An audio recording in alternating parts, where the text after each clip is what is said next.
Chocolate drip cake එකක් icing කරන හැටි බලමුද?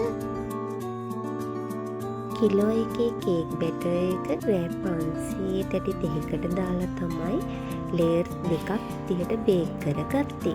ලේයර්ස් දෙක මැදින් සැන්ඩ්විච් කරලා ක්‍රම් කෝට් කරමු. ඉන්පසු ශීතකරණයේ විනාඩි 10ක් තබා පසුව ෆයිනල් කෝට් එක ඇප්ලයි කරගමු.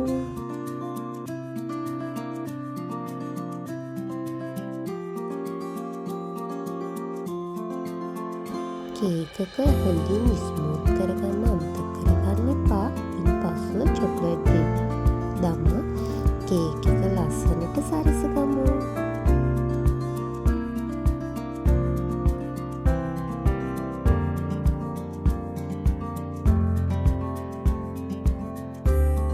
ඔන්න බලන්නකෝ ෆයිනල් ලුක් එක ලස්සනට කියලා. ආයෙමත් කේක් මෝල්ඩ් එකකින් හම්බෙමු.